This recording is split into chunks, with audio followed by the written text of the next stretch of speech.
ఉంటుంది, మంచి మంచి విషయాలు మనకు తెలుస్తూ ఉంటాయి. కాబట్టి మరి ఈ చక్కటి కార్యక్రమాన్ని ప్రారంభించుకోవడానికి ముందు ప్రార్థన చేసుకుందాం. మమ్ములను మిక్కిలిగా ప్రేమించిన మా తండ్రి, కూడి వచ్చిన మీ బిడ్డలను దీవించండి. విడిచి వచ్చిన వాళ్ళ కుటుంబాలను, మీ బిడ్డల ఆత్మీయ స్థితిని బలపరచండి. మమ్మల్ని అందరినీ ఇక్కడికి సమకూర్చి కడుపు నిండా అన్నం పెట్టి ఇంతమంది తమ్ముళ్ళని వేదిక మీదకి పిలిచి ఇంత కష్టం పడుతున్నటువంటి తమ్ముడు ప్రసాద్ రెడ్డి గారికి, చెల్లి కాంతికల గారికి, తమ్ముడి కుటుంబానికి, అలాగే తమ్ముడికి సహకారులుగా ఇచ్చిన యోధుల్లాంటి మీ బిడ్డలు ఎంతోమంది ఉన్నారు. వాళ్ళందరినీ దీవించండి, కనికరించండి. ఇలాంటి గొప్ప కార్యక్రమాలు అనేకమంది జరగడానికి సహాయం చేయండి. మీ మాటలు అర్థం చేసుకునే మనసు మాకు అనుగ్రహించమని ఈ రోజుతో ముగుస్తున్న ఈ కార్యక్రమం మీ బిడ్డల్ని పరిపూర్ణంగా దీవించి పంపించండి. మీకు నాయన సమాజంలో పేరు ప్రఖ్యాతులు తీసుకొచ్చే మంచి బిడ్డలుగా ఉండడానికి సహాయం చేయమని యేసుక్రీస్తు ప్రభు పేరట ప్రార్థించి అడిగి వేడుకొనిచున్నాము తండ్రి, ఆమేన్. ప్రభునందు ప్రియులరా, మరి ఈ ప్రశ్న సమాధానాల కార్యక్రమంలో మరి ఇంత చక్కని అవకాశాన్ని నాకు ఇచ్చినందుకు తమ్ముళ్ళకి, పరమందు ఉన్నటువంటి దేవుడికి నా హృదయపూర్వక వందనాలు తెలియజేసుకుంటూ మొట్టమొదటి ప్రశ్నకి సమాధానాన్ని ఆలోచిద్దాం. ఇది మరి ఎవరు రాశారో పేరు రాయలేదు, కానీ కొన్నాళ్ళకి రాయలేదు. కొంతమంది అయితే రెఫరెన్స్లు కూడా రాయలేదు, నువ్వే దిక్కు అని.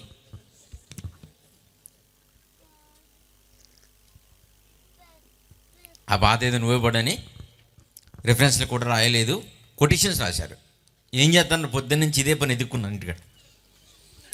దేవుని బిడ్డలారా, చాలా మంచి ప్రశ్న, శాస్త్రానికి మించిన ప్రశ్న రాశారు. ఎందుకంటే ప్రశ్నకు సమాధానాలు చెప్పడం నాకు చాలా ఇష్టం. బాపట్ల లాంటి ఎడ్యుకేషన్ సిటీస్లో, సెంటర్స్లో పొద్దున్న నుంచి సాయంకాలం దాకా నేను చాలా చోట్ల ప్రశ్నలకు సమాధానాలు ఓన్లీ క్వశ్చన్ అండ్ ఆన్సర్ చెప్పాను నేను. ఎందుకంటే నేను బైబిల్ అలా తరిఫీద్ అయ్యేవాడిని, అలా చదువుకునేవాడిని నేను చిన్నప్పటి, అదే నా డిగ్రీ అయిపోయినప్పటి నుంచి. కాబట్టి ఈ ప్రశ్న ఏంటంటే, దేవుడు ఆదాముని మట్టిలో నుంచి పుట్టించాడు. బాగా వినాలి, అటు ఇటు తిరగకండి. మాకు ఇస్తే ఇచ్చారు కానీ టీలు ఎవరికి ఇవ్వకండి, ఎందుకంటే మా మాట విన డిస్టర్బెన్స్. ఇంకా తిరుగుతూనే ఉన్నారు కదా. దేవుడు ఆదాము అనే ఆయన్ని ఎక్కడి నుంచి పుట్టించాడమ్మా? మట్టిలో నుంచి పుట్టించాడంట. అవ్వని చేయడానికి దేవుడు మళ్ళా మట్టిలోకి వెళ్ళలేదు, ఆదాము గారి శరీరంలోకి వెళ్ళి ఎముకని తీసి స్త్రీగా పుట్టించాడు, చేశాడు. అంటే ముందు చేసిన పద్ధతిని చేయకుండా కొత్త పద్ధతిలోకి దేవుడు వెళ్ళాడు. ఇంకా అక్కడి నుంచి వచ్చి ఇద్దరు వచ్చారు కదా. ఇప్పుడు మూడో అని రావడానికి ఎలా ప్రాసెస్ చేశాడు దేవుడు అంటే, స్త్రీ పురుషుల కలయిక ద్వారా భూమి మీదకి మనుషులు రావాలని ఈ 3 పద్ధతులను ఉపయోగించాడు కదా. ఏది? ఆదామునేమో మట్టిలోని చేశాడు, అవ్వ అనే స్త్రీనేమో పురుషుల్లోని చేశాడు, కయ్యేను ఏబేలు లాంటి వాళ్ళనేమో స్త్రీ పురుషుల కలయికలో నుంచి తీసుకొచ్చాడు. అసలు ఎందుకు ఇలా చేశాడు దేవుడు అని ప్రశ్న అడిగారు తమ్ముడు అడిగారు, చెల్లి అడిగారు అని ఈ ప్రశ్న అడిగారు. దేవుడు ఆదాముని మట్టిలో నుంచి చేశాడు కదా, అవ్వని ఆదాములో నుంచి పుట్టించాడు కదా, కయ్యను ఏబేల్ని ఆదామవ్వలలో నుంచి పుట్టించాడు కదా. ఏంటి వేరియేషను, ఇన్ని రకాలుగా ఎందుకు చేశాడు దేవుడు అని స్లిప్ రాసి పంపించారు. దేవుని బిడ్డలారా, ఎందుకు చేశాడో ఒకసారి ఆలోచిద్దాం. ఎందుకంటే దేవుడండి, ఆయనకు మించిన జ్ఞాని ప్రపంచంలో ఎవరు ఉండరు. బాగా వినండి, మనం పని చేయాలనుకోండి, దేవుడు గొప్పతనం చెప్తున్నాను, మీరు అందరూ వినాలి. మనం పని చేయాలనుకోండి, ఏం పని చేస్తున్నావో ఆ పని చేయడానికి ఒక సాధనం కావాలి. ఉదాహరణకి చెట్టు నరకాలనుకోండి, ఏముండాలి? గొడ్డలు కావాలి. నరకడానికి గొడ్డలు కావాలి, నరికించుకోవడానికి చెట్టు కావాలి. మనం పగలగొట్టాలనుకోండి, పగలగొట్టబడడానికి రాయ కావాలి, పగలగొట్టడానికి సమ్మెట కావాలి, ఏదో సుత్తి కావాలి. అంటే ఒక పని చేయడానికి మనకి ఓ పదార్థం, ఒక సాధనం అనేది కావాలి. కానీ పనిముట్టు కానీ పదార్థం కానీ లేకుండా పని చేసినోడు దేవుడు ఒక్కడే కదండి. ఆయన చేయకముందు ఈ రాళ్ళు రప్పలు చెట్లు ఎక్కడున్నాయి? దేంతో చేశాడు? ఆలోచించండి. కొండ కుమ్మరాయన మట్టితో చేస్తాడు. దేవుడు ఈ ప్రపంచాన్ని, ఈ మట్టిని దేంతో చేశాడు? అదే మనిషికి దేవుడికి తేడా. దేవుడు పని చేయడానికి సాధనం అవసరం లేదు, పదార్థం అవసరం లేదు, కానీ మనం చేసుకోవడానికి ఇవి కావాలి. పదార్థంతో పని చేసుకునే మనం దేవుడి కంటే గొప్పోళ్ళమని చెప్పుకుంటున్నారు. పదార్థం లేకుండా పనిచేశాడు దేవుడు. దేవుడు పని చేస్తే పదార్థం వచ్చింది. ఏమొచ్చింది? పదార్థం. పని చేస్తే పదార్థం రాదు సాధారణంగా ఎవరికి. పదార్థాన్ని ఎవరు పుట్టించలేరు.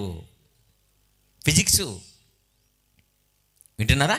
ఇలాగ 3 రకాలుగా దేవుడు ఎందుకు చేశాడంటే, భవిష్యత్తులో ప్రపంచం జ్ఞానంలో ఎంత ముందుకు వెళ్ళిపోద్దో ఆయనకు ముందే తెలుసు. మనుషులు సాక్షాత్తు ఆయన నుంచి వచ్చారు కదా. ఆయన ఆత్మ కదా మనకున్నది. మన ఆత్మ ఎవరిది? మహాశక్తివంతుడు మహాజ్ఞాని అయిన దేవుని ఆత్మ మనలో ఉంది. ఆయన ఎంత జ్ఞాని! అలాంటి జ్ఞానము కలిగిన దేవుని ఆత్మ కలిగిన మనం చూడడానికి శరీరం ధరించుకున్నాం కనుక అన్నం బట్టలు హోదా లేదేమో, కానీ దీన్ని తీసేస్తే అయ్యి బాబోయ్ మనం ఆయన లక్షణాలు కలిగిన గొప్పవాళ్ళు మనం. ఇది ఉంటే దరిద్రులు మనం. తెలుసా మీకు? శరీరం ఉంటే ఏమైపోయింది? మనం తగ్గిపోయాం. ఆత్మగా దేవుడి దగ్గరికి వెళ్తాం చూడండి, అప్పుడు అంత శక్తి కలిగిన బిడ్డలుగా ఆయన దగ్గర మనం ఉంటాం. అంటే రాబోయే కాలానికి కూడా మనుషులు సృష్టికర్తకు ప్రతిగా సృష్టిని చేసే ధర్మంలోకి సాగిపోతారు. సైంటిస్టులు వస్తారు, మేధావులు వస్తారు, చాలా గొప్ప గొప్ప వాళ్ళు లోకంలో పుడతారు. దేవుడితో సాటి అయిన సహాయ కార్యక్రమాలు చేసేసే టాలెంట్ మనుషులు తెచ్చుకుంటారు. ఈరోజు మీకు తెలుసో తెలియదు కానండి, ఈ బొటన వేలు ఊడిపోయింది అనుకోండి, తెగి పడిపోయింది అనుకోండి, అతికించేస్తారు కదా. చెయ్యి పోయింది అనుకోండి, తొందరగా మీరు హాస్పిటల్కి తీసుకెళ్తే ఆ చేతిని తొందరగా తీసుకెళ్ళినప్పుడు ప్లాస్టిక్ కవర్లో కట్టేసి, ప్లాస్టిక్ కవర్లో గాలిపోయకుండా కట్టేసి, అలాంటి ఊడిపోయినటువంటి పార్ట్ని హాస్పిటల్కి తీసుకెళ్తే ప్లాస్టిక్ సర్జరీ లేకపోతే ఇంకోటి ఏదో చేసి టక్మని అతికేస్తారు దాన్ని. అలాంటి సిస్టమ్ ఉంది. తమ్ముడు సునీల్కి చేయిపోయినప్పుడు ఏమండి, అక్కడికి వెళ్ళేసరికి లేట్ అయిపోయింది, హైదరాబాద్ వెళ్ళేసరికి. లేకపోతే ఆయన కూడా చేయి ఉండేది. దేవుని బిడ్డలారా, అందుచేత ఇలాంటి ధర్మం ఉంది. ఈరోజు చెయ్యి విరిగిపోతే చెయ్యిని పుట్టిస్తున్నారు, వేలు ఊడిపోతే వేలుని అతికించేస్తున్నారు. కానీ ఇప్పుడు ప్రత్యేకంగా ఏంటంటేనండి, ఇంకా ముందుకెళ్ళిపోతున్నారు. అంతకంతకీ ముందుకెళ్ళిపోతారు కానండి, మానవ జ్ఞానం ఎక్కడ కూడా ఆగిపోదు. గ్రహం బెల్ గారు ఎప్పుడో ఫోన్ కనిపెట్టారు. ఏం ఫోను? Land phone. ఎంతలా ఉండేది? కనిపెట్టేప్పుడు ఎప్పుడైనా సరే పెద్దగా మొయ్యలేందిగా బరువుగా చూడడానికి బాగోదండి. మొట్టమొదటి అన్వేషణ ఏదైతే చేశారో, ఏది కనిపెట్టారో అది పెద్దగా బాగోదు. సెల్ ఫోన్ చేసినప్పుడు ఎంత ఉండేది తెలుసండి? గూడ్స్ ట్రైన్ ఉంటుంది కదా, వెనకాల గార్డు ఉంటారు కదా, ఆయన జేబులో వాకీ టాకీ ఎంత ఉంటుంది, చాలా బరువు ఉంటుంది. అది అంత ఉండేది సెల్ ఫోను. అంత చూశాను నేను కొత్తలో. ఇప్పుడు అగ్గిపెట్టి సైజుకి వచ్చేసింది, అగ్గిపెట్టి సైజుకి వచ్చేసింది కదా. అలాగా గ్రహం బెల్ గారు కనిపెట్టినప్పుడు ఫోన్ చూసారు, ఎంత ఉంటుంది? అది పెద్దది. అంతెందుకు, టైప్ మిషన్ చూడండి ఎలాగ ఉంటుందో. ఆ టైప్ మిషన్ చేసి తీసుకొచ్చింది కంప్యూటర్ దగ్గర కీబోర్డు. ఎంత ఉండేది చూడండి. రోజు రోజుకి అంతకంతకీ జ్ఞానం పెరిగినప్పుడు వస్తువు రూపురేఖలు మారిపోతూ ఉంటాయి, పద్ధతులు మారిపోతూ ఉంటాయి. ఫస్ట్ కనిపెట్టిన సైకిల్ చూడండి ఎంత ఉంటుంది. మ్యాక్మిలన్ బైక్ అని సైంటిస్టు బైక్ని కనిపెట్టాడు. ఎంత ఉంటుందంటే పెద్ద పెద్ద బండి, 2 ఎద్దుల బండి చక్రాలటి, అలా అంత ఉంటుంది. ఇప్పుడు మాడిఫై అయిపోయింది చిన్న సైకిల్. ఏది కనిపెట్టినా ముందు చూడడానికి పెద్ద బాగోదు, కానీ తర్వాత తెలుసుకున్నారు కదా సూత్రం, ముందుకు బాగా వచ్చేస్తుంది. అలాంటి జ్ఞానం పండిపోయిన మేధావులు ఈ సృష్టిలో వస్తారు. సృష్టికర్తకు ప్రతిగా సృష్టిని చేస్తారు. చేయలేదా కదండి? స్త్రీ పురుషులు ఏమండి, వాళ్ళ కణాలను సేకరించి ఓ పురుషుడి నుంచి శుక్రకణం, ఓ స్త్రీ నుంచి అండం ఎగ్గు సేకరించి ఈ రెండింటినీ తీసుకెళ్ళి పరీక్షణాలకులో పెంచి ఎవరికైతే పిల్లలు లేరో ఆ పిల్లకి ఇందులో పెరిగిన పిండాన్ని ఆ తల్లి గర్భంలోకి పంపిస్తారు. దీన్నే టచ్ బేబీ అంటాం. ఎంత ఆశ్చర్యం అండి! ఆశ్చర్యమే కదా. పురుడు పోసుకోవడానికి ముందుగా 9 నెలల గర్భం ధరించిన ఆడపిల్లలు కదా, 9 నెలలు తమ గర్భంలో బిడ్డలను మోసి పిల్లల్ని కంటున్నారు. కానీ ఇదేంటిది? ఒక స్త్రీ నుంచి ఒక కణాన్ని, పురుషుని నుంచి ఒక కణాన్ని తీసుకోవడం, టెస్ట్ ట్యూబ్లో పెట్టడం, తల్లి గర్భంలోకి పంపించడం. ఆశ్చర్యం కదా ఇది. ఇది ఒక పద్ధతి పిల్లలు పుట్టించడంలో. అలాగే క్లోనింగ్ ఇంకా ఆశ్చర్యం. దానికి పురుష కణం అవసరం లేదు, స్త్రీ కణం అవసరం లేదు. శరీరంలో ఎక్కడైనా ఒక సెల్ తీస్తే చాలు, ఒక చిన్న కణం నుంచి కొత్త జీవనం వచ్చేస్తుంది. ఇదొక పద్ధతి. ఇలాగా జెనెటిక్ ఇంజనీరింగు, టిష్యూ కల్చరు, వింటున్నారా, టచ్ బేబీ, ఇలాంటి పద్ధతులన్నీ వచ్చి మనుషులే దేవుళ్ళుగా కొనియాడబడుతున్న లోకంలో దేవుని జ్ఞానం మనుషుల కంటే ముందుంది. మనిషి కంటే దేవుడు, మనిషి ఎంత గొప్పవాడైనా మనిషే, దేవుడంతటి వాడు కాదు. అందుకే ఇలాంటి శాస్త్రానికి మించిన ఈ పద్ధతులు దేవుడు ఎప్పుడూ వాడేశాడు. ఏటయ్యి? క్లోనింగ్ ద్వారా జీవుని పుట్టించవచ్చు, టచ్ బేబీ ద్వారా మనిషిని తెప్పించవచ్చు. కానీ మట్టి ద్వారా తెప్పించని చూద్దాం మనిషిని. అవుతుందా? మట్టి నుంచి బొమ్మలు చేయగలవు, కానీ మట్టి నుంచి మనిషిని ఎవడు చేస్తాడు? బొమ్మలు చేయవా అంటే పులి బొమ్మ, మేక బొమ్మ, గుర్రం బొమ్మ, పంది బొమ్మ, మనిషి బొమ్మ కూడా చేసేస్తాం కదమ్మా. మట్టిలో నుంచి మనిషి బొమ్మలు చేయగలం, కానీ ఒరిజినల్ జీవం కలిగిన వాటిని ఇవ్వడం అంటే మనిషి వల్ల కాదు. ఇలాగ దేవుడు అప్పుడు, ఇప్పుడు, ఎప్పటికీ కూడా మహాజ్ఞానిగా ప్రపంచ చరిత్రలో మిగిలిపోవడానికి మనిషి జ్ఞానానికి అందక ముందే ఈ పద్ధతులన్నీ ఇంతకంటే గొప్పగా వాడేశాడు. అదే మట్టిలో నుంచి ఆదాముని, ఆదాములో నుంచి అవ్వని, అవ్వ ఆదాములో నుంచి మనుషులని. ఇవన్నీ దేవుని తెలివికి, దేవుని జ్ఞానానికి, దేవుని యొక్క మేధాశక్తికి నిదర్శనం. అందుకే ఈ ఘనత ఆయనకే చెందాలని ఇన్ని రకాలుగా వాడుంటాడు. కీర్తన గ్రంథం 8వ అధ్యాయము, కీర్తన గ్రంథములో 8వ అధ్యాయము 6వ వచనం చూడండి. 5-6 వచనాలు. కీర్తన గ్రంథము 8వ అధ్యాయం 5-6 వచనాలు. చాలా గొప్ప బైబిల్ అండి. ఏమా, ఈ 5 రోజులే కాదు, ఎప్పుడు చదువుతూ ఉండాలి మీరు. చెల్లెళ్ళు, తమ్ముళ్ళు చక్కగా చదువుకోవాలి. దేవుని కంటే వానిని కొంచెము, కీర్తన గ్రంథం 8:5-6, దేవుని కంటే వానిని కొంచెము తక్కువగా చేసి ఉన్నావు, మహిమ ప్రభావములతో వానిని కిరీటము ధరించి ఉన్నావు, నీ చేతి పనుల మీద వానికి అధికారం ఇచ్చాడు. శుక్రకణం ఎవరిదే? పురుషునిదా? ఎవరిదే? దేవుడిది. అండం ఎవరిది? ఎగ్గు దేవుడిదా? మనిషిదా? దేవుడిది. కలుపుతావో, తింటావో, జత చేస్తావో, విడగొట్టేస్తావో, నేను నీకు పదార్థం ఇచ్చాను, నువ్వేం చేస్తావో చేసుకో. పదార్థం దేవుడిది, పని మానవుడిదనే వచ్చి ఎప్పుడో రాశాను నేను పుస్తకం. దేవుని బిడ్డలారా, అందుచేత ఇక్కడ ఉన్న భూమి మీద ఉన్నటువంటి ఈ వస్తువుల మీద దేవుడు మనకేమిచ్చాడు? ఆయన చేతి పనుల మీద అధికారం ఇచ్చాడు. అందుకే క్లోనింగ్ చేయగలుగుతున్నాం, అందుకే టచ్ బేబీ చేయగలుగుతున్నాం, అందుకే జెనెటిక్ ఇంజనీరింగ్ ద్వారా సృష్టిలో ఉన్న పదార్థాల రూపురేఖలు మార్చేశాం. వింటున్నారా? ఇలాగా మీరేం చేసినా, నేనేం చేసినా, శాస్త్రవేత్తలు ఏం చేసినా దేవుడి కంటే తక్కువే. ఎందుకంటే మనం చేసేవన్నీ ఎప్పుడో వాడేశాడు దేవుడు, ఎప్పుడో వాడేశాడు. వింటున్నారా దేవుని బిడ్డలారా? అందుకనే ఆయన జ్ఞానం అందరికీ తెలియడానికి, ఆయన శక్తి అన్ని వర్గాలకి అర్థం కావడానికి దేవుడు మనిషిని పుట్టించడంలో ఇంత చక్కగా, ఇన్ని రకాలుగా, మనిషి జ్ఞానం లేనప్పుడే దేవుడు ఇంత చక్కగా చేయగలిగాడు. అది ఈ ప్రశ్నకు సమాధానం.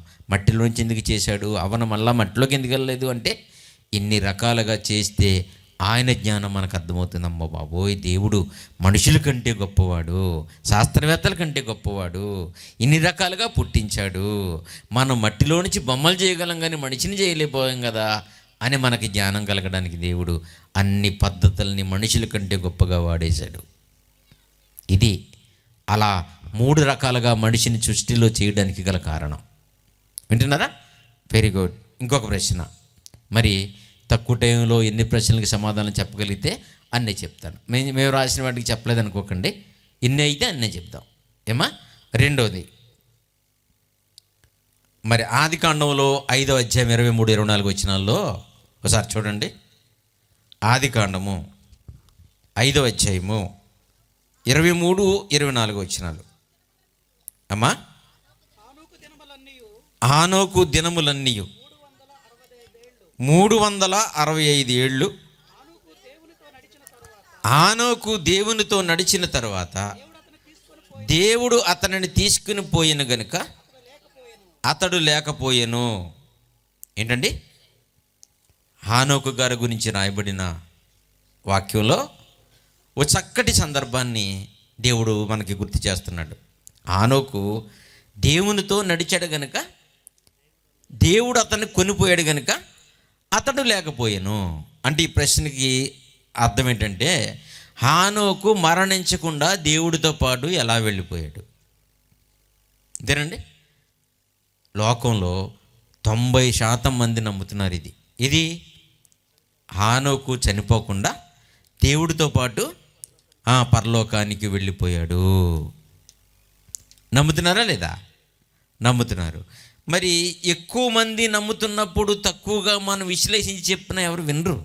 ఎందుకంటే ఈరోజు నేను సమాజానికి వాక్యం చెప్తూ సంఘాలకి సభలకి వెళుతూ నేను చూసింది ఏంటంటే, బైబిల్లో కళ్ళ ముందు అలాగంటున్నారు ఏంటంటే, ఇలా ఉంది కదని నేను చూపించిన నమ్మరు.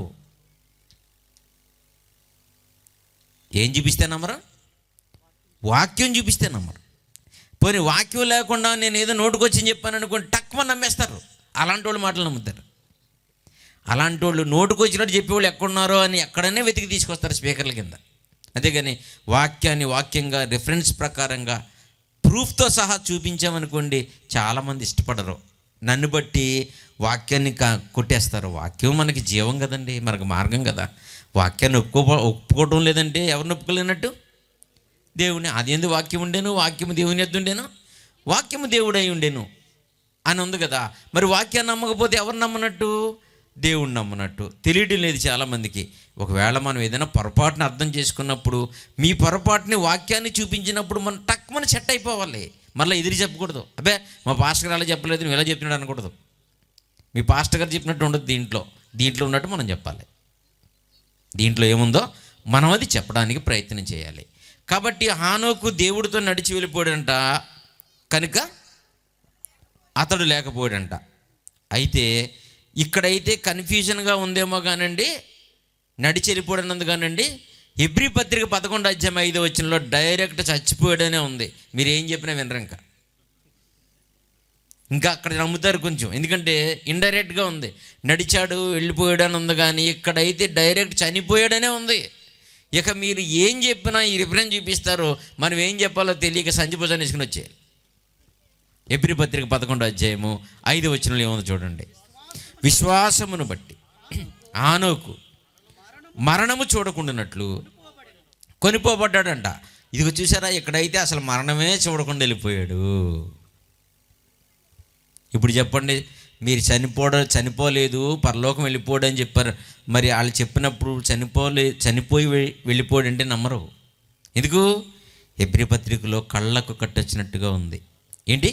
విశ్వాసమును బట్టి మరణము చూడకుండానట్లు కొనిపోబడ్డాడు అనగానే యావత్ క్రైస్తవ ప్రపంచ బిడ్డలందరూ ప్రగాఢంగా నమ్మేశారు. ఏమని? హానోకు అని ఆయన శరీరంతో పాటు పరలోకానికి వెళ్ళిపోయాడు. శరీరంతో పాటు వెళ్ళిపోయాడు. ఇదిగో రిఫరెన్సు. మరణం చూడకుండా వెళ్ళిపోయాడు అంటే అర్థం ఏంటి? మరణం చూడడం అంటే చచ్చిపోవడం, శరీరం చనిపోవడం. చావు లేకుండా వెళ్ళిపోయాడని డిఫరెన్స్ ఉంది కదా. నిజమా మరి ఇది? ఏమండి, ఇలాగ ఎప్పుడైనా మనకు అర్థం కానప్పుడు, ఒక వాక్యంతో విభేదిస్తున్నప్పుడు గంట సేపు అయినా టైం తీసుకుని ఆలోచించి ఒక నిర్ణయానికి రావడం మంచిది. ఎందుకంటే ప్రతి వాక్యం ఇంకొక వాక్యంతో కలిసి ఉంటుంది బైబిల్లో. ఒకవేళ ఇది నిజం అనుకుంటే కదా, ఏది హానోకు మరణం చూడకుండా కొనిపోబడ్డాడు అనేది వాస్తవం అయితే, మరి కీర్తన గ్రంథం 89:48 ఏముందో చూడండి. తీసారా? కీర్తన గ్రంథంలో 89వ అధ్యాయం. కొత్త బిడ్డలు ఉంటే చూడండి, కొత్త పిల్లలు ఉంటారు పాపం, వాళ్ళు చూడండి. కీర్తన గ్రంథం 89వ అధ్యాయము 48 వచ్చిన. బాగా అర్థం చేసుకుందాం వాక్యం. మేము గొప్పవాళ్ళం కాదు, వాక్యం గొప్పది. మరణమును చూడక బ్రతుకు నరుడెవరు అని ఇక్కడ ఉంది. అంటే నరుడు అన్నవాడు ప్రతివాడు చచ్చిపోవాలి. ఏంటప్పుడు ఇది వాక్యం ఇది కదా. 2 బైబిల్లో ఉన్నాయి. హానోకు మరణం చూడకుండానట్టు కొనుపోయబడ్డాడనే హెబ్రీ పత్రిక 11:5లో ఇదే బైబిల్లో ఉంది. మనుషుడు అన్నవాడు చచ్చిపోవాలని కీర్తన గ్రంథం 89:48లో ఉంది. మరి ఇంతకీ హానోకు నరుడా దేవుడా? ఆలోచిద్దాం. ఓ ప్రశ్నని, ఒక చిక్కుముడిని ఎలా విప్పాలో చక్కగా చెప్తాను, మీరు బాగా వినాలి, కంగారు పడకండి. ఇలాగ వెళ్ళిపోయి నేను చెప్పాను కదా, మొన్న రాత్రి ప్రసంగం చేశాను. ఇవన్నీ తెలుసుకుని పాపం ఇప్పుడు దాకా హానోకు దేవుడితో నడిచి వెళ్ళిపోడనే పాస్టర్ గారు ఉంటారు కదా, వాళ్ళ మీద పడిపోకండి. Control your self. ఏమా, బ్రేకుల మీద ఉండండి. మీరు చెప్పేది నిజమే, మీకు ఆసక్తి ఉంది, కానీ మంచిగా చెప్పండి. బ్రేకులు వేసుకోండి, బ్రేకులు టైట్ చేసుకోండి, చక్కగా చెప్పండి, ఎవరిని విమర్శించకండి కదా. దేవుని బిడ్డలారా, మరి మరణమును చూడక బ్రతికే నరుడు ఎవడు అంటే అర్థం ఏంటి? నరుడు అన్న ప్రతి వాళ్ళు చనిపోవాలి. ఇప్పుడు చెప్పానండి, హానోకు నరుడా దేవుడా? నరుడైతే 89:48 ప్రకారం ఏమై ఉండాలి? చనిపోయి ఉండాలి. మరి హెబ్రీ పత్రికలో మరణం చూడలేదు, అక్కడికి రా. అప్పుడు ఇక్కడ ఒక నిర్ణయానికి వచ్చిన తర్వాత ఇక్కడికి రావాలి. ఏమా, అక్కడ ఆలోచించావు కదా, అక్కడ ఒక డౌట్ ఉండిపోయింది కదా, అప్పుడు ఏంటి అసలు ఇది ఇలాగ ఉందనేసి ఇక్కడికి రండి. ఇక్కడ ఎలా చెప్పాలో చెప్తాను. మరణము చూడకుండా, విశ్వాసమును బట్టి హానోకు మరణము చూడకుండానట్లు కనుపోబడెను. అంటే హానోకు గారు చనిపోయాడండి. ఎందుకంటే నరుడు అన్నవాడు, ఈ శరీరం ధరించుకున్నవాడు ఎవరైనా చనిపోవాలి. ఈ శరీరం ధరించుకున్న వాళ్ళు ఎవరైనా చనిపోవాలి తప్పనిసరిగా. అందుకే మీకు ఒక మంచి గొప్ప విషయం చెప్తాను ప్రియులారా, బాగా వినండి. ఈ శరీరం ధరించుకున్న వాళ్ళు ఎవరైనా ఎందుకు చచ్చిపోవాలండి, చనిపోకుండా ఉండొచ్చు కదా అని మీరు అనుకుంటే, యేసుక్రీస్తు ప్రభువారికి శరీరం ఇచ్చిన దేవుడు పరిశుద్ధాత్ముడికి ఎందుకు శరీరం ఇవ్వలేదు?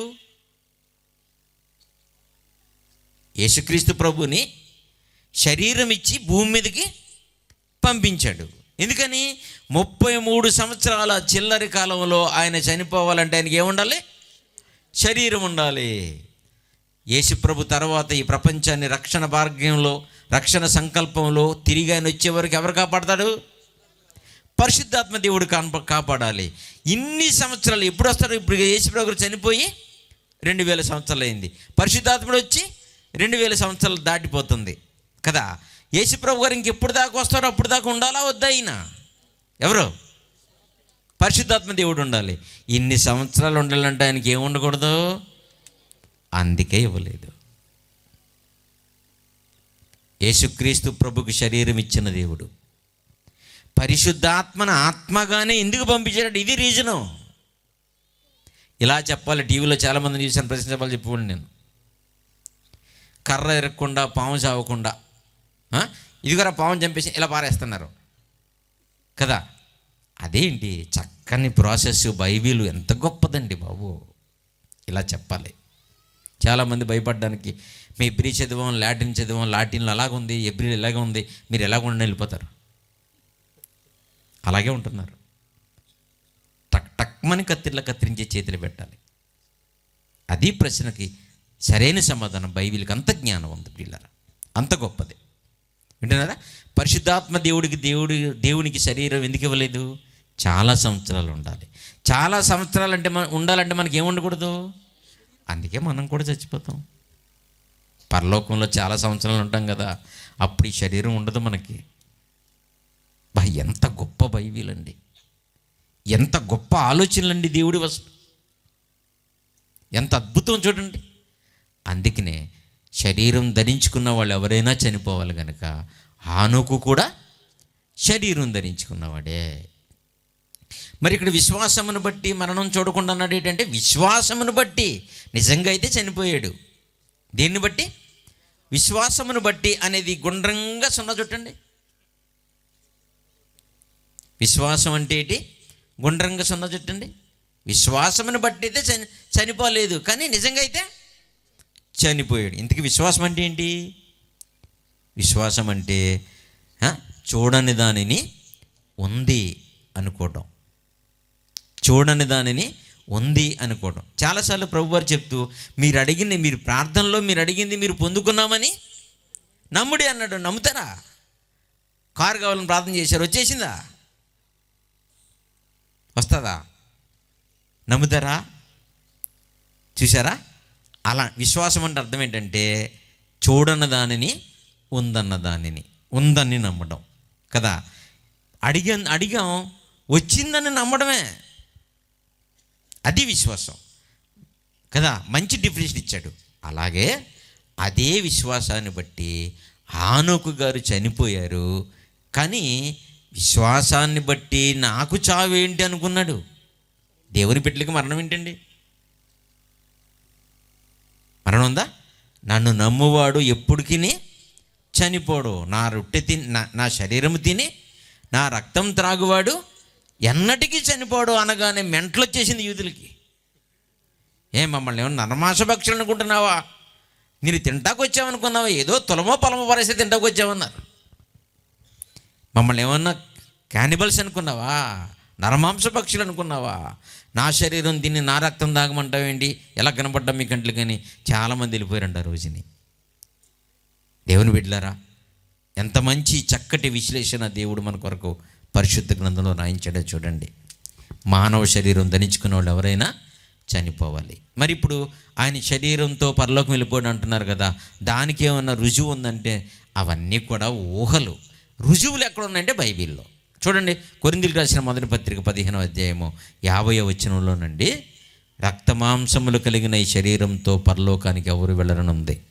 కొత్త బిడ్డలు ఎవరైనా ఉంటే రాసుకుని బాగా ఆలోచించి మంచిగా చెప్పండి సమాజానికి. సహోదరులారా, కొరింథీయులకు రాసిన మొదటి పత్రిక 15వ అధ్యాయము 50వ వచనం, నేను చెప్పినది ఏమనగా రక్త మాంసములు కలిగిన శరీరం దేవుని రాజ్యమును స్వతంత్రించుకొనదు. మరి ఇప్పుడు ఎక్కడికి వెళ్ళి ఉంటాడు హానోకు గారు? దేవుని రాజ్యానికి అయితే శరీరంతో రాదని ఉంది. మనమైతేనేమో శరీరంతో వెళ్ళిపోడు అంటున్నాం, వాక్యానికి భిన్నంగా మాట్లాడుతున్నాం. పరలోకం వస్తుందా? భయం ఉందా? అంటే పాపం ఒకవేళ ఇన్ని వాక్యాలు తెలియకపోతే ఇప్పుడని తెలుసుకోండి. మిమ్మల్ని ఏమంటలేదు, మాకు చాలా కాలం తెలియదు, చదువుకున్న తర్వాత పరిశీలించిన తర్వాత అప్పుడు తెలిసింది. ఇంత ఖచ్చితంగా మీరు ఎక్కడ ఇంత మంచి విశ్లేషణ మీరు ఎక్కడ వినరు పిల్లారా, బయట ఎక్కడ ఉండదు. చక్కగా చెప్తున్నారు తమ్ముడు వాళ్ళందరూ కూడాను కదా, మంచి వాక్యాలు. కాబట్టి రక్తమాంసములు కలిగిన శరీరం ఎక్కడికి వెళ్ళదు? దేవుని రాజ్యానికి వెళ్ళదు. రక్తమాంసములు కలిగిన హానోకు ఎక్కడికి వెళ్ళలేడు? దేవుని రాజ్యానికి వెళ్ళలేడు. ఎందుకు వెళ్ళడంటే సృష్టి ధర్మం ఉంది, సృష్టిలో కొంత రూల్స్ ఉన్నాయి. ఈ శరీరాన్ని అంతరిక్షం బయటికి వెళ్ళడానికి వీల్లేదు. అందుకే శాస్త్రవేత్తలు స్పేస్ సూట్ వేసుకుంటారు. దీని మీద కోట్ల రూపాయలు ఖరీదు ఉంటుంది. అది స్పేస్ సూట్ అంతరిక్షం ప్రయాణికులు వేసుకునే డ్రెస్ వేసుకుని వెళ్తారు. ఎందుకంటే ఇది అంతరిక్షంలోకి వెళ్ళడానికే బాగోదు. ఇది ఈ శరీరంతో స్పేస్లోకి వెళ్ళడానికే కుదరదు. బ్లేడ్తో కొత్త బ్లేడ్తో ఇలాగెలా కోసేసుకుంటే ఎలా బ్లడ్ గారిపోతుంది? అలాగ అంతరిక్షంలోకి కనుక స్పేస్ సూట్ వేసుకోకుండా వెళ్ళామనుకోండి, ఎవ్వరూ కొయ్యకుండానే మొత్తం మీ శరీరం చికెన్ సెంటర్లో చికెన్ లాగా అయిపోతుంది, పీసులు అయిపోతూ ఉంటుంది. ముక్కలైపోతుంది. అందుకనే దీని మీద స్పేస్ సూట్ వేసుకుని అంతరిక్షంలోకి వెళ్తారు. అంతరిక్షంలోకి వెళ్ళటానికే ఈ శరీరం సహకరించదంటే పరలోకానికి ఎలాగెళ్తాం మరి? ఇప్పుడు చెప్పండి, వెళ్ళుంటారా కదా? మరి ఎబ్రి పత్రిక వెళ్ళడం ఉంది కదా అన్నయ్య అంటారా? అదే ఎబ్రి పత్రిక చూద్దాం. విశ్వాసం అనేది ఎలా ఉంటుందో చెప్తున్నాడు. 17వ వచనం, ఎబ్రి పత్రిక 11వ అధ్యాయము 17వ వచనం. విశ్వాసం అన్నాడు. అందుకే అక్కడ విశ్వాసం అంటే చనిపోయాడు కానీ దేవుళ్ళో ఉన్నాడు, నాకు చావేటి అనుకున్నాడు అన్నమాట. అలాంటిది ఎబ్రి పత్రిక 11వ అధ్యాయం 17వ వచనం. అబ్రహాము గారు శోధించబడి విశ్వాసమును బట్టి ఇస్సాకు గారిని బలిగా అర్పించేశాడంట. ఆహా, బాగా చూస్తున్నారా? ఇదే అధ్యాయంలో ఏముంది? అబ్రహాము గారు శోధించబడి విశ్వాసమును బట్టి ఇస్సాకును బలిగా అర్పించనా? ఆదికాండంలో మీరు చదివినప్పుడు 22వ అధ్యాయంలో ఇవ్వబోతుండగా దేవుడు ఆఫ్ చేశాడా? ఇచ్చేశాక వచ్చాడా? బలి ఇచ్చేటప్పుడు ఆఫ్ చేశాడు కదా, మరి ఏంటి ఇక్కడ ఇచ్చేసాడని ఉంది? బైబిల్ తప్పు కదా? ఏమా చెప్పడం చేతపోతే ఏమంటారు మన వాళ్ళు? ప్రింటింగ్ మిస్టేక్ అని అంటారు. సులువైన పదం. నాకు తెలిసి బైబిల్ ఎక్కడ ప్రింటింగ్ మిస్టేక్స్ ఉండవు. అచ్చు తప్పులు మనలోనే చాలా మిస్టేక్స్ ఉంటాయి. విన్నారా? నాకు తెలిసి బైబిల్లో నన్ను అడగండి, ఎక్కడ నాకు చూపించండి ఎక్కడ ప్రింటింగ్ మిస్టేక్ ఉందో. వెంటనే చూపిస్తున్నా తప్పు కదని. అర్థం చేసుకోక, సరిగ్గా చదవక, ఏమండి మన తెలివితేటలో దేవుని జ్ఞానానికి అడ్డొచ్చేసి నాకంతా తెలిసిపోయింది అనుకుని ప్రింటింగ్ మిస్టేక్ అని అచ్చు తప్పండి అంటాడు. అదేంది వాక్యం ఉండేను, వాక్యం దేవుడే అది ఉండేను, వాక్యం దేవుడే ఉండినంటే ఇప్పుడు అంటున్నారు వాక్యం దేవుడే ఉండకూడదంట. అది తప్పంటది. తెగబలిచిపోయి ఇలాంటి మాటలు మాట్లాడుతున్నారు. నోటికి వచ్చిన యేసుప్రభుని దేవుడు అనకూడదంట. కొత్త బోధ. సాతాను దేవదూత కదంట. యేసు దేవుడు ఎలాగైతే ఫస్ట్ నుంచి సింగిల్గా ఉన్నాడు, ఈవిడు కూడా అలాగే ఉందంట. వీళ్ళిద్దరిని దగ్గర నుంచి చూసాడంట ఆయన. తలకాయ లేదు, ఏం చెప్తున్నారో అర్థం లేదు. వింటున్నారా? బైబిల్ మంచి పుస్తకం, అర్థం చేసుకోవడం తప్పు. బైబిల్లో తప్పులు ఉండవు, చదివేవాడికి తప్పు ఉంటుంది. కాకపోతే కలజడం మళ్ళీ వేయించుకోండి కొత్తది.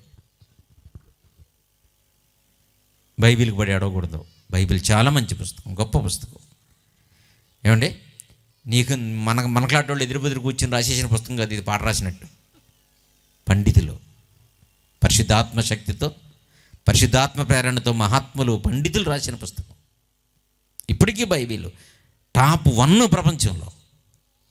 చాలా గొప్ప పుస్తకం. బైబిల్కి ఉన్న ఘనత, బైబిల్కి ఉన్నటువంటి ప్రత్యేకత చాలామంది వాళ్ళ వల్ల మనం దిగజారిపోతుంది. దాన్ని నిలబెట్టాలి. మనకు రాలేదనుకోండి, వచ్చిన వాళ్ళని అడగాలి. అని ఇది ఎలాగేంటి సార్, ఇది ఎలాగేంటి అని అడగాలి. అలా అడిగితే సిగ్గు అనుకుని ఇష్టమైనట్టు చెప్పేస్తే అలా కుదురుతుంది. మరి దేవుని బిడ్డలారా, అబ్రహాం గారు ఇస్సాకును బలి ఇచ్చాడా ఇవ్వలేదా? ఆదికాండంలో ఇచ్చాడని ఉందా, ఇవ్వలేదని ఉందా? ఇవ్వలేదని. ఎబ్రీ పత్రికలో ఉంది, ఇచ్చేసాడని ఉంది. హానోకు దేవునితో నడిచాడని ఉందా, చచ్చిపోవడం ఉందా? ఆదికాండంలో నడిచాడని ఉంది. ఎబ్రీ పత్రికలో ఉంది, చనిపోవడం ఉంది కదా. ఈ విశ్వాసాన్ని బట్టి చచ్చిపోకపోయినా చనిపోయినట్టుగా, ఏమండి విశ్వాసాన్ని బట్టి చనిపోయినట్టుగా ఎలాగైతే హానోకు అనుకున్నాడో, అదే విశ్వాసాన్ని బట్టి అబ్రహాం గారు బలి ఇవ్వకపోయినా ఇచ్చినట్టుగా దేవుడు కన్ఫర్మ్ అయిపోయాడు. ఎబ్రీ పత్రిక 11:5 అది నిజమైతే, అది నిజమైతే 11:17 కూడా నిజమే. దానికి చెప్పండి చూద్దాం. దానికి చెప్పండి చూస్తాను కదా. బలివ్వబోతున్న సందర్భంలో దేవుడు విశ్వాసాన్ని చూసి ఆఫ్ చేశాడు. అలాగే హానోకు గారు నరుడు కదా, దేవుడు చెప్పాడు కదా, చాలా రెఫరెన్స్లు చెప్పాయి. నరుడు అన్నవాడు బ్రతకూడదు. ఒకవేళ హానోకు గారు కనుక చనిపోకుండా పరలోకం వెళ్ళిపోతే, యేసుప్రభు గారు చనిపోయి పరలోకం వెళ్తే ఇద్దరు ఎవరు గొప్పండి? హానోకు గారే గొప్ప. ఇంకెలాంటి చాలా అడుగుతాను నేను పోటీకి వచ్చినండి. ఇవి ఎగ్జాంపుల్స్ ఇవి. కాబట్టి దేవుని బిడ్డలారా, హానోకు గారు చనిపోయి ఉంటారా లేదా? చనిపోయారు. ఎందుకంటే మనుషులు అన్నవాళ్ళు చనిపోవాలి, మనుషుల శరీరం ధరించుకున్న వాళ్ళు చనిపోవాలి. ఇది కూడా దేవుని దేవాల ముగించుకున్నాం. అలాగే ఇంకో ప్రశ్న, ధర్మశాస్త్రంలో క్రీస్తు ఏ విధంగా బాప్తిసం తీసుకున్నాడో వివరించండి. కొంచెం రాయడం సరిగ్గా రాయలేదు నేను అనుకుంటున్నాను. యేసుక్రీస్తు ప్రభు ఎందుకు బాప్తిసం తీసుకున్నాడు, పరిశుద్ధుడు కదా అనేమో అనుకుంటున్నాను. ఈ ప్రశ్న రాష్ట్రంలో ఎవరన్నా ఉన్నారండి? ఉన్నారా? చాలామంది ఏంటంటే ధర్మశాస్త్రం ప్రకారంగా క్రీస్తు ఏ విధంగా బాప్తిసం పొందాడో వివరించండి అంటున్నారు. అంటే మరి నాకు అర్థం అవ్వలేదు. నేను అనుకుంటున్నాను మనం అంటే పాపం చేశాం కనుక బాప్తిసం తీసుకుంటున్నాం కదా. యోహాను గారు బాప్తిసం ఎందుకు ఇచ్చారమ్మా? పాప క్షమాపణ కొరకు. మనం తెలిసి తెలియక చేసిన తప్పులు కదా. ఎప్పుడో చిన్నప్పుడు తెలియక చేస్తాం, పెద్ద అయిన తర్వాత తెలియక చేసేవి చాలా తక్కువ ఉంటాయి, తెలిసి చేసేవి చాలా ఎక్కువ ఉంటాయి. అయినా సరే ప్రార్థనలో ఏమంటాం? ప్రార్థనలో చేసేటప్పుడు ఏమంటాం? ఒకవేళ నేను నీకు తెలియకుండా ఏదైనా తప్పు చేసి ఉంటే క్షమించిన ఆయన అంటారు. అమ్మా, తెలియకుండా చేస్తావా? చిన్నప్పుడు అది చిన్నతనంలో తెలియకుండా చేస్తాం, ఇప్పుడు అన్నీ తెలిసే చేస్తాం. కాకపోతే ఎందుకని మంచిది ఒక రాయి సిరిదామని దేవుడిని అలాగ అడుగుదాం కదా. ఈ దీనురాలు ప్రార్థన ఆలకించి ప్రభు అంటారు. మరి ఇక్కడ దీనురాలే 4 గంటలకు ట్యాప్ వచ్చినప్పుడు చూడండి, బిందులుచ్చి కొట్టేసుకుంటారు. ఎవరు? దీనురాళ్ళు, తిరగటరాళ్ళు అట. నిజం కదా. ఇక్కడ ఏమన్నావో బయట చూపించాలి. దేవుని సన్నిధిలో ఏమని ఒప్పుకున్నావో బయట అది చేస్తే బాగుంటుంది. మంచిది దేవుని బిడ్డలారా. కాబట్టి యేసుక్రీస్తు ప్రభు వారు మనమందరం పాపం చేశాం కనుక పాప క్షమాపణ నిమిత్తం మనం బాప్తిసం తీసుకుంటున్నాం. మరి యేసు ప్రభు గారు ఏ పాపం చేసాడని ఆయన తీసుకున్నాడు? అదే అనుకుంటున్నాను ఈ ప్రశ్న నేను. యేసు ప్రభు గారు ఏం పాపం చేశాడని బాప్తిసం తీసుకున్నాడు? నిజానికి పాపం నివృత్తి కొరకు, పాప క్షమాపణ కొరకు, రక్షణ పొందుకోవడం కొరకు కదా బాప్తిసం తీసుకోవాలి. అంతటి మహానుభావుడికి ఆయనకి బాప్తిసం ఎందుకు? ఆయనకి బాప్తిసం ఎందుకు కదా? మీకు ఎప్పుడైనా డౌట్ వచ్చిందా? నన్ను చాలామంది అడిగారు. Very good. మరి ఆయన ఎందుకు తీసుకున్నాడు అంటే మనందరికీ రోల్ మోడల్గా ఉండడానికి తీసుకున్నాడు. ఆయన పాపం చేశాడని కాదు, ఆయన పాపం చేశాడని కాదు. ఓ ప్రముఖుడు ఏదైనా ఒక మంచి పని ముందు ఆయన చేస్తే ఆయనను బట్టి మనమందరం ఆ ప్రాసెస్ చేస్తాం. ఉదాహరణకి నేను ఒక స్కీమ్ పెట్టానండి అనుకుందాం. ఓ స్కీమ్ పెట్టాను. నాకు బలభద్రపురంలో ప్రసాద్ రెడ్డి అన్నయ్య గారు తెలుసు, తమ్ముడు. నేను పెట్టిన స్కీము బలభద్రపురం అంతా కట్టించాలనుకుంటున్నాను. ముందు ఎవరి దగ్గరికి వస్తాను? నాకు ఆయన తెలిసి ఎవరు తెలియదు, ఆయన ఒక్కడే తెలిసిన. ఆయన దగ్గరికి వస్తాను, ఆయనతో కట్టిస్తాను. తమ్ముడు నేను ఇలా స్కీమ్ పెట్టాను, మీ ఊర్లో మీరు కడితే చాలామంది మీరు తెలిసి కనుక నేను ఎత్తేసిన ఆయన పట్టుకుంటారు. నేను స్కీమ్ ఎత్తేసినా ఆయన పట్టుకుంటారు కదా. ఆయన ఆ ఊరికి బాగా తెలుసు, అందరూ చూసిన వ్యక్తి కనుక ఆయనతో నేను కట్టిస్తాను ఫస్ట్. అప్పుడు ఆయన ఏం చెప్తాడు? మన ఊరు ఆయనే కట్టాడు, పెద్ద మంచి పాస్టర్ గారు కూడా, మంచి కుటుంబం, ఆయన కడితే వచ్చింది కదా, మనం కడితే వస్తుందా? ఆయనకి అంత నమ్మకం ఉన్నప్పుడు మనకెందుకు ఉండదని ఆయనను బట్టి ఆయనకు తెలిసిన వాళ్ళు దిగుతారు స్కీమ్లో రావడానికి. మాదిరి అంటే అన్ని విషయములను ఆయన అంతటి దేవుని కుమారుడిగా లోకానికి వచ్చిన మహనీయుడైన క్రీస్తు, కలిగి ఉన్నదేది అని లేకుండా కలగదని చెప్పిన మహాత్ముడైన క్రీస్తు అంతటి వాడే దిగి నీటిలో బాప్తిసం తీసుకుంటే ఆయన పాపం చేశాడా లేదనేది పక్కన పెట్టండి. అంతటి వాడే తీసుకుంటే మనబోటి వాళ్ళు టకటకా దిగేస్తారు బాప్తిసానికి. ఎందుకు? ఆయన తీసుకున్నాడు కదా. ఆయన తీసుకున్నాడంటే ఇదేదో మంచిదే అయి ఉంటుంది. అదే పేతురు గారు చెప్తూ ఈ మాదిరికరమైన సంగతిని చెప్తే, పేతురు గారు మొదటి పత్రిక 2వ అధ్యాయము 21-22 చూడండి ఎంత మంచి మాట రాశారో. పేతురు గారు రాసిన మొదటి పత్రిక 2వ అధ్యాయము 21-22 ఎందుకు మీరు పిలువబడితిరి, క్రీస్తు కూడా మీ కొరకు బాధపడి మీరు తన అడుగుజాడలు యందు నడుచుకొనవలెనని మీకు మాదిరి ఉంచిపోయాడు. ప్రతిదీ ఆయన చేసినవన్నీ మనకు మాదిరి. బాప్తిసం మాదిరి, రొట్టె విరచడం మాదిరి కదమ్మా, బోధించడం మాదిరి, సువార్త ప్రకటించడం మాదిరి, త్యాగపూరితంగా సిలువకి వెళ్ళడం మాదిరి. ఆయన పాపము చేయలేదు, ఆయన పాపం చేసినందుకు తీసుకోలేదు బాప్తిసం. ఆయన నోట ఏ కపటము లేదు, అసలు ఏమీ లేదు. ఆయన బాప్తిసం తీసుకోవాల్సిన అవసరం లేదు, డైరెక్ట్ పరలోకానికి వెళ్ళిపోవచ్చు. కానీ మనకు మోడల్గా ఉండాలి కదా, ఒక పెద్ద ఆయన తీసుకుంటే వెనకాల మనం కూడా దిగుతాం.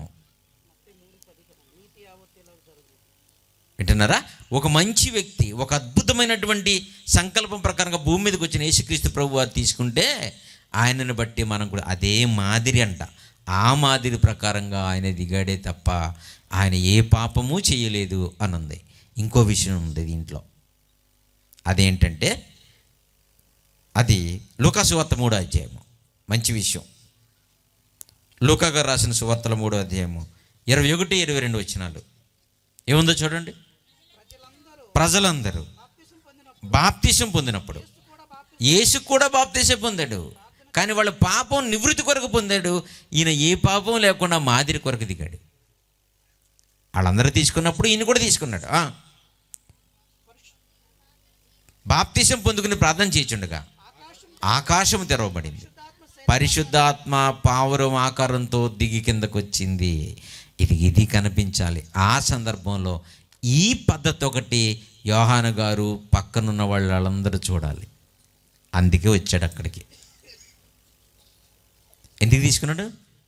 ఒకటే ప్రజలందరికీ మాదిరి, రెండోది ఒక గొప్ప అద్భుతమైన కార్యక్రమాన్ని యోహాను గారికి వాళ్ళ పక్కన వాళ్ళకి చూపించాలి. ఏంటంటే ఈయన పరిశుద్ధాత్ముడు పావురంతో వస్తున్నాడు, అక్కడికి రాబోతున్నాడు. ఇది ప్రణాళిక. పరిశుద్ధాత్మ దేవుడు పావురంతో రాబోతున్నాడు. ప్రభు తండ్రి అయినటువంటి దేవుడు పరలోకం నుంచి మాట్లాడబోతున్నాడు. ఆకాశం తెరబడిపోతుంది. ఈ దృశ్యం చూడాలి, చాలామంది నమ్మాలి, ముఖ్యంగా యోహాను గారు నమ్మాలి. అందుకోసం ఏముంది, పరిశుద్ధాత్మ శరీరాకారముతో పావురం వలె ఆయన మీదకి దిగి వచ్చెను. అప్పుడు నీవు నా ప్రియకుమారుడు, నీ యందు నేను ఆనందించున్నాను.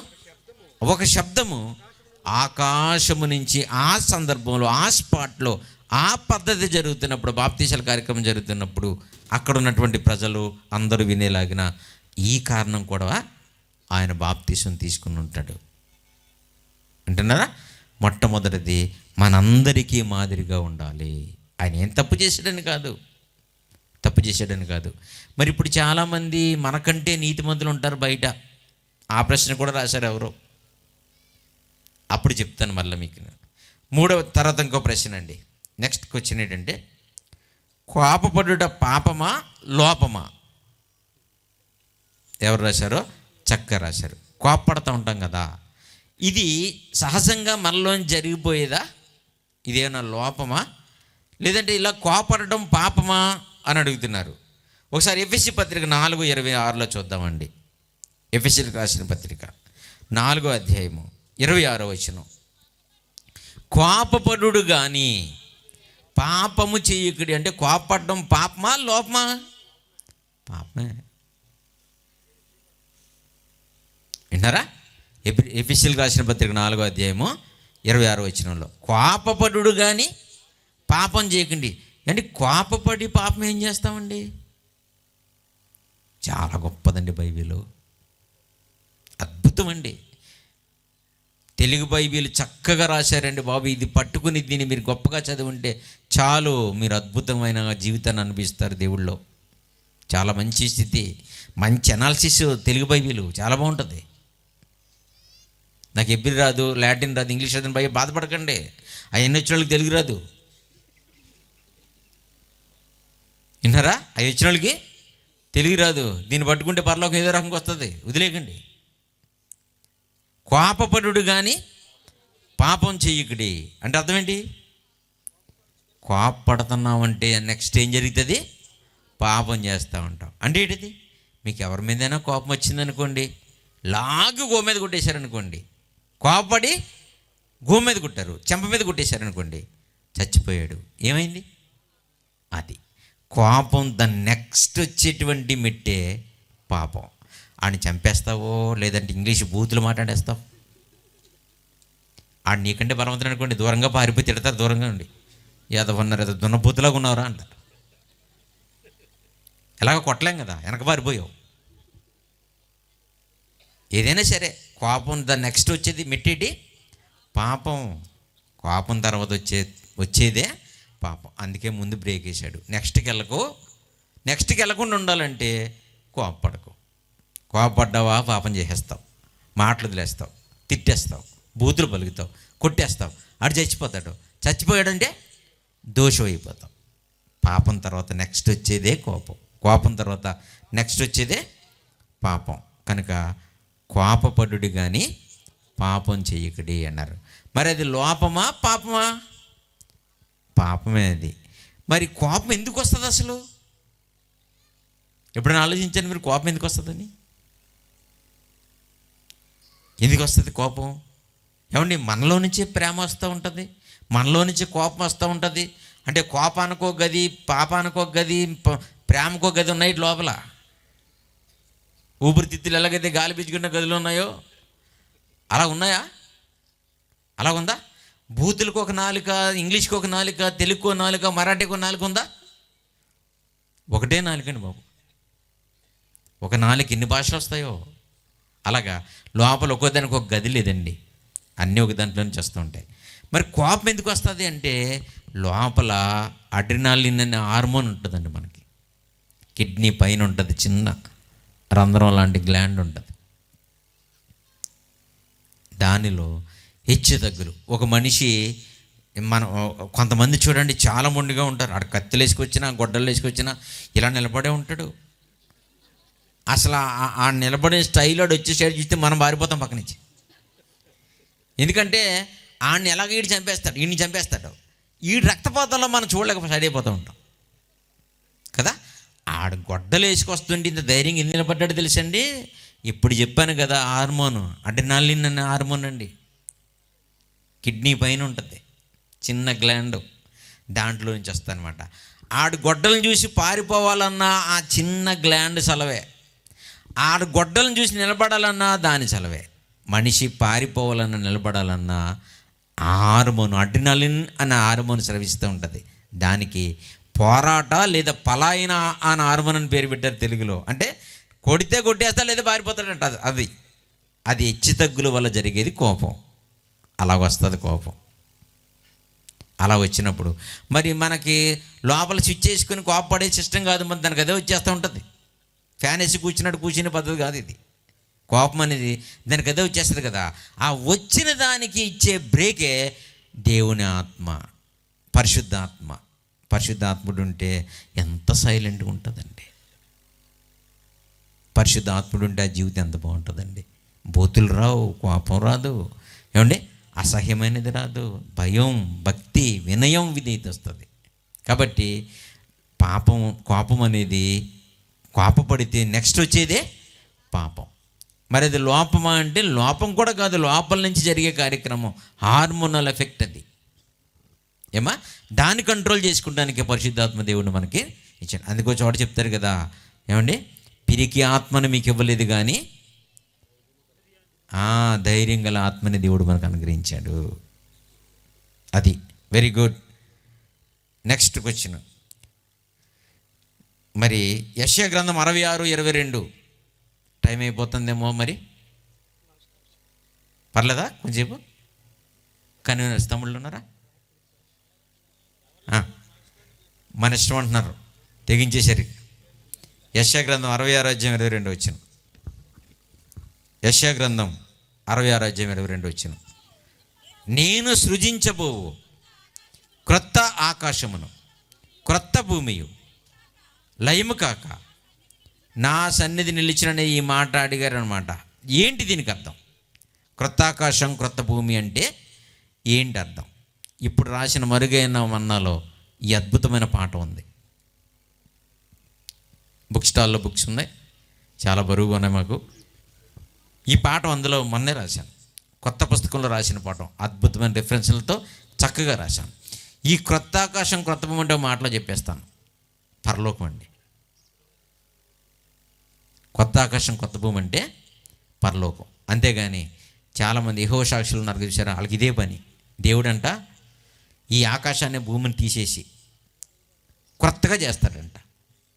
చేసి నరకం లేదు ఏం లేదండి, అంతా బ్రహ్మ అంటది. బైబిల్ తప్పంట. అసలు ఏదేం తోట కూడా ఇక్కడే ఉందంట.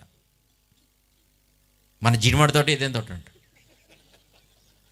తెగబలిసిపోయి ఫారెన్ నుంచి కూడా డబ్బులు వస్తున్నాయేమో, ఏం చేసుకోవాలో తెలియక ఇలాంటి తప్పుడు సిద్ధాంతాలు విన్నారా. అసలు ఇప్పుడు చేసి భూమాకాశం చేసినందుకే దేవుడు దుఃఖపడుతుంటే మళ్ళీ ఇక్కడ చేస్తాడా? సిగ్గు గట్ట ఏమైనా ఉందో అసలు? అసలు ఈ భూమి ఈ సృష్టిని చేసినందుకే బాధపడుతున్నాడు బైబిల్లో ఉంటే, ఇదంతా తీసేసి మళ్ళీ కొత్తగా చేస్తాడంట.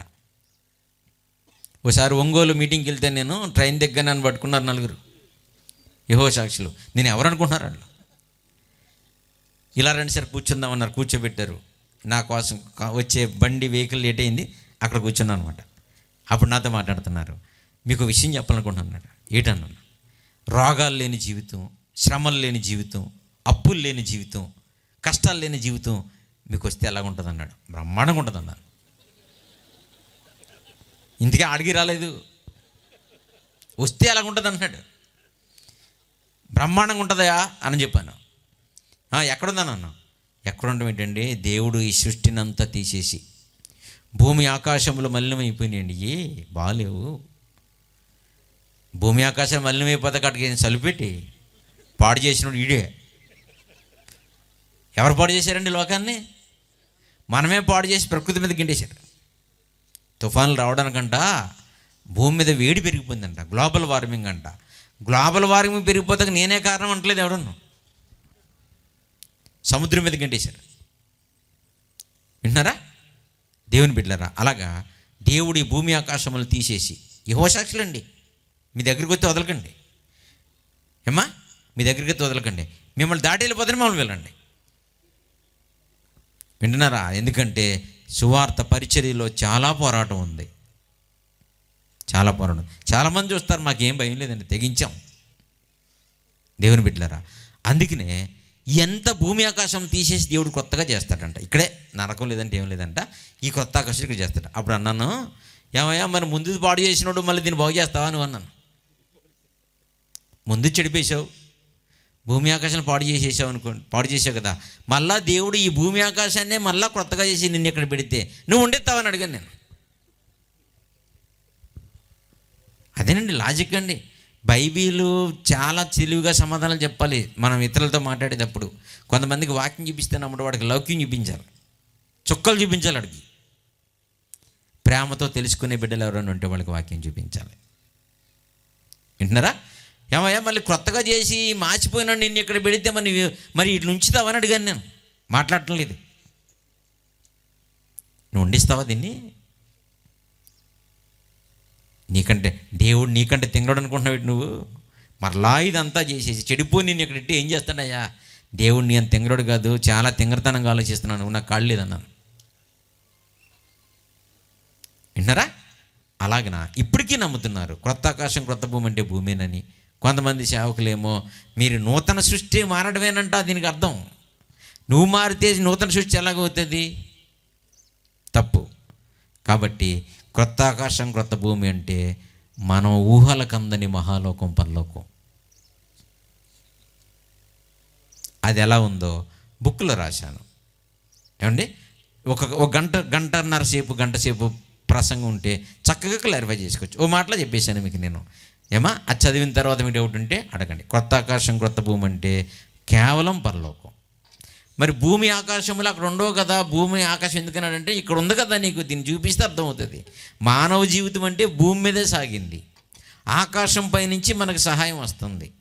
ఇవన్నీ దృష్టిలో పెట్టుకుని భూమి ఆకాశంలో మనకు తెలిసి కనుక పరలోకానికి దేవుడు యెరూషలేము అనే పట్టణం అని క్రొత్త ఆకాశం క్రొత్త భూమి అని కొత్తగా పిలుచుకున్నాడు. యెరూషలేము ఎక్కడుందమ్మా? ఎక్కడుంది? భూమి మీద ఉంది. ఎక్కడుంది? భూమి మీద ఉంది. ప్రకటన గ్రంథంలో మనం చదువుతాం కదా, నూతన యెరూషలేము పెండ్లి కుమారుని కొరకు అలంకరించబడినట్టుగా ఎక్కడి నుంచి వస్తుంది? పరలోకం నుంచి దిగి వస్తుందండి. ఇదే భూమి మీద ఉన్నది పరలోకం వెళ్ళింది. అదేంటో ఇవన్నీ క్షుణ్ణంగా రాశానమ్మా. కొంత చెప్పాను, కొంత తర్వాత తెలుసుకోండి, దాంట్లో ఉంది. Very good. నెక్స్ట్, తండ్రి కుమార పరిశుద్ధాత్ముడు ఒక్కడేనా, ముగ్గురు వేరు వేరా వివరించండి. భలే ప్రశ్న వచ్చిందండి. ఎందుకంటే నిజం, చాలామంది టీవీల్లో పెద్ద పెద్దోళ్ళు లాటిన్ తెలుసు, హెబ్రీ తెలుసు, ఇలాంటి అన్నవాళ్ళు ఏమా టైం ఉందా ఎంతండి 5:30 వరకేనా?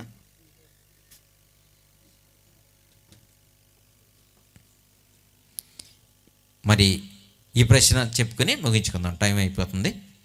మరి ప్రిపేర్ అయ్యి మళ్ళీ మీరు సాయంకాలం పాఠానికి రావాలి కదా.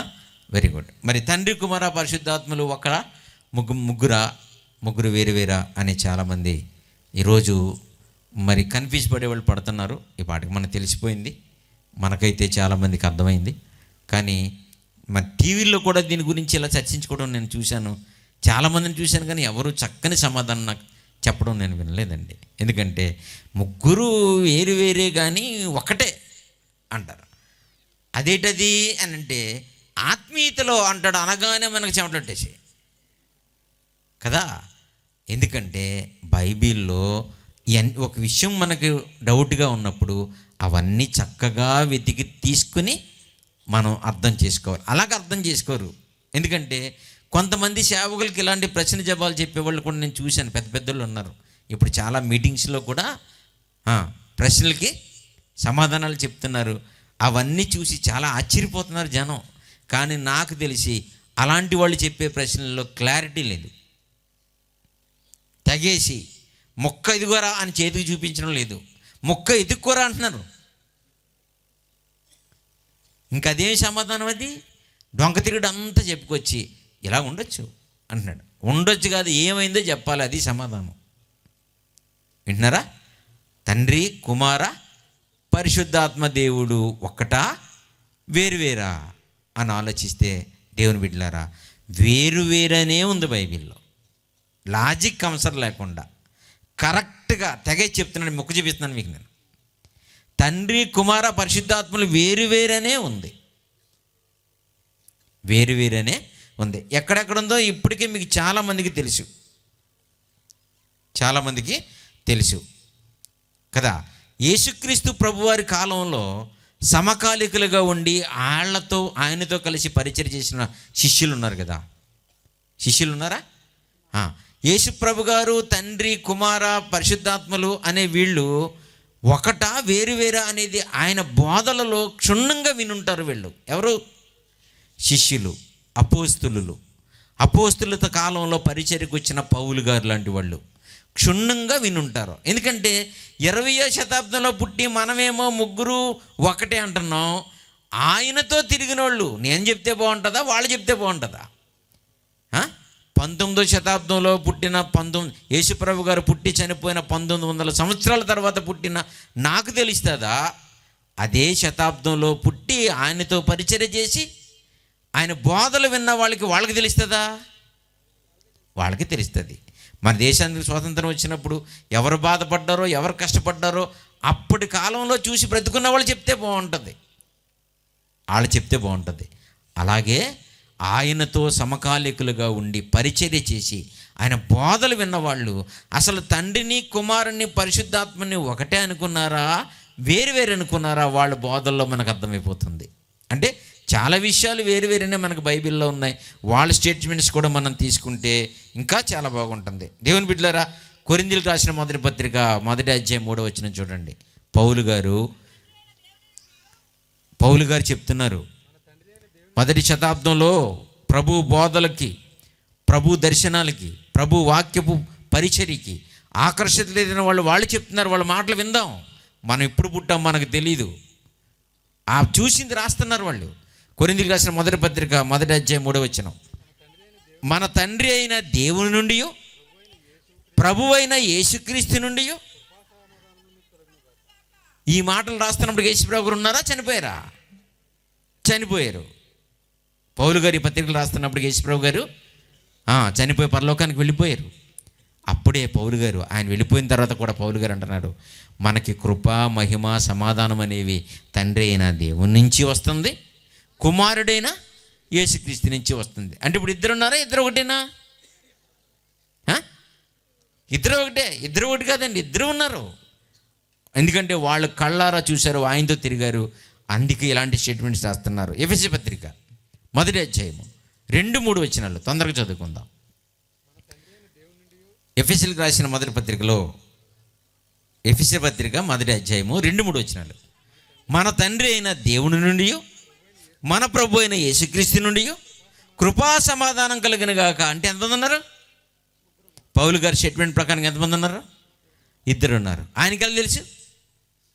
ఆయన కాలంలో దగ్గరగా ఉన్నవాళ్ళు వీళ్ళు. ఆయన బోధలు విన్నవాళ్ళు, ఆయన నోటంటే వచ్చే పదాలకి అర్థం తెలుసుకున్న వాళ్ళు, దగ్గరగా ఉండి చూసి పరిచర్యలో కలిసి తిరిగిన వాళ్ళే.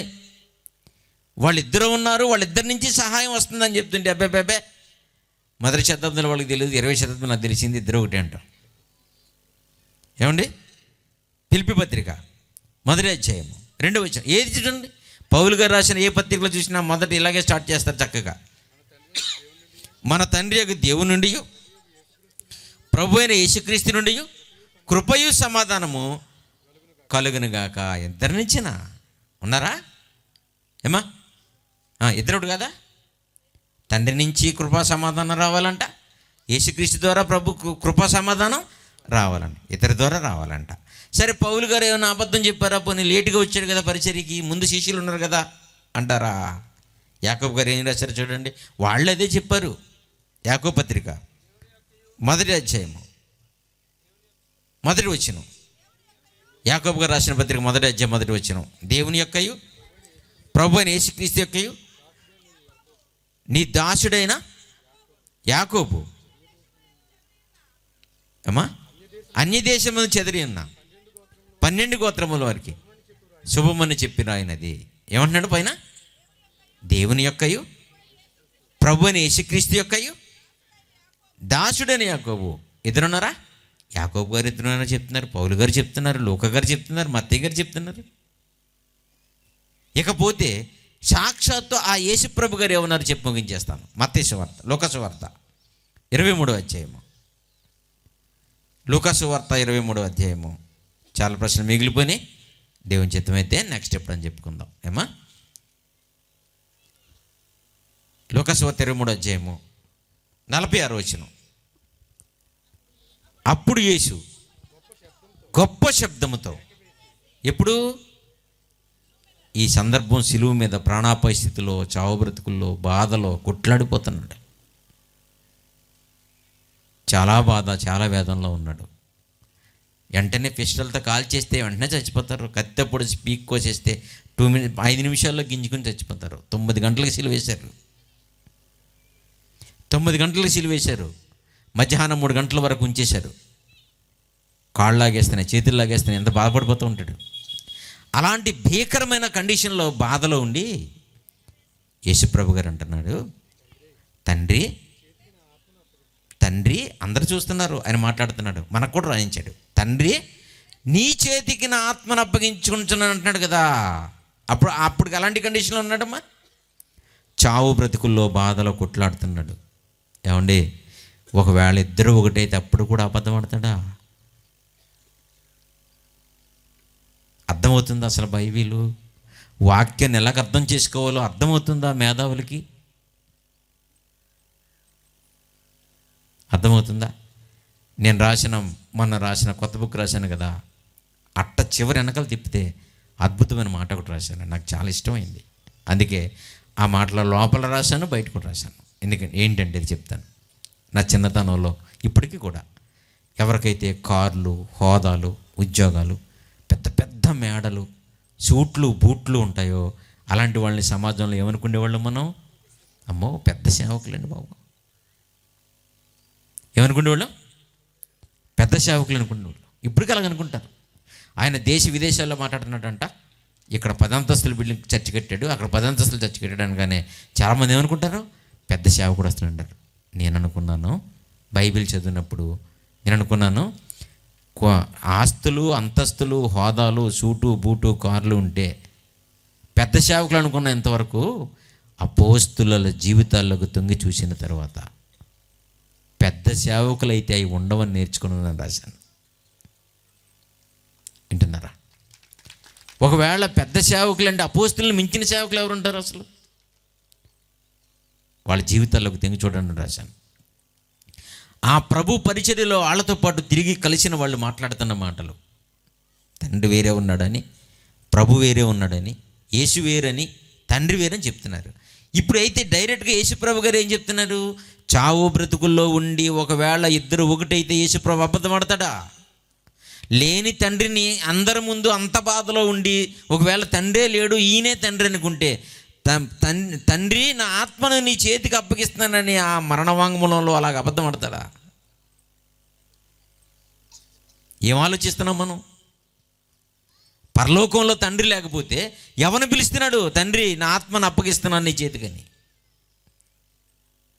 ఎవరిని పిలుస్తున్నాడు? ఎవరుంటే పిలుస్తున్నాడు అక్కడ? అబద్ధం ఆడుతున్నాడా? అది అబద్ధమా? అది తండ్రి లేడండి పైన? ఆలోచించండి దేవుని బిడ్డలారా. అందుకే సంఘానికో సంస్థకో మనుషులు లోబడిపోయి ఇలాంటి మంచి వాక్యాలని కూడా ఒప్పుకోవడం లేదు. బైబిల్లో ఉన్న వాక్యం ఒప్పుకోకపోతే మనకు పరలోకం ఎలా వస్తుందో మరి ఆలోచించండి. కాబట్టి తండ్రి, కుమార, పరిశుద్ధాత్మలు వేరు వేరు. వాళ్ళు వేరువేరుగా ఉన్నారు. తండ్రిలో నుంచి బిడ్డలు వచ్చారు కదా, ప్రాసెస్ కదా. పిల్లలు ఎక్కడి నుంచి వస్తారు? తల్లిదండ్రుల్లో నుంచి. అలాగే ఆదాము ఎలాగైతే భూమి మీదకి దేవుళ్ళలో నుంచి విడిపోయి ఒక ఆత్మగా వచ్చాడో అలాగే వాళ్ళు పుట్టుక కూడా పరలోకంలో అలా వచ్చి ఉంటుంది. అది మనకు రాయబడలేదు కదా. అలాంటి పరిస్థితుల్లో తండ్రి ఉన్నాడు, కుమారుడు ఉన్నాడు, పరిశుద్ధాత్ముడు ఉన్నాడు అనడానికి రుజువులు ఉన్నాయి బైబిల్లో. ముగ్గురు ఒకటి కాదు. ప్రార్థన చేసుకుందాం. మమ్ములను మిక్కిలిగా ప్రేమించిన మా కన్న తండ్రి, కొన్ని ప్రశ్నలకు సమాధానాలు మీ పరిశుద్ధ గ్రంథంలో నుంచి వెతికి ఆలోచించడానికి మీరు చూపించిన కృపను బట్టి మీకు వందనములు. గొప్ప దేవుడవు, మిమ్మల్ని గురించి మట్టి మనుషులుగా మాకు రాయించి ఇచ్చిన మీ గ్రంథం పవిత్రమైనది, గొప్పది, మచ్చలేనిది తండ్రి. మీకు ప్రతిరూపం మేము నమ్ముతున్నాం. అనేకులు మీ బిడ్డల ద్వారా అనేకులు నమ్మడానికి మీరు సహాయం చేశారు. ప్రతి విషయాన్ని అపార్థం చేసుకోకుండా ప్రతివారు అర్థం చేసుకుని మీలో సాగిపోవడానికి సహాయం చేయండి. ఇంకా అనేకమైన సంగతులు బిడ్డలు నేర్చుకోవడానికి కృప చూపించండి. మరి రాత్రి ముగించుకుని మీ బిడ్డలు తమ గృహాలకు వెళ్తుండగా నిండుగా దీవించి పంపించండి. ఇక్కడ మీ సన్నిధిలో ఎలాగున్నామో బయట కూడా అలా ఉండడానికి మీకు నేను పేరు తీసుకొచ్చేటట్లుగా సహాయం చేయండి. కూడి వచ్చిన ప్రతి బిడ్డని మీ చేతులకు అప్పగిస్తూ మా ప్రభువును ప్రియకుమారుడునైన యేసుక్రీస్తు ప్రభు పేరట ప్రార్థించి అడిగి వేడుకొనిచున్నాము తండ్రి.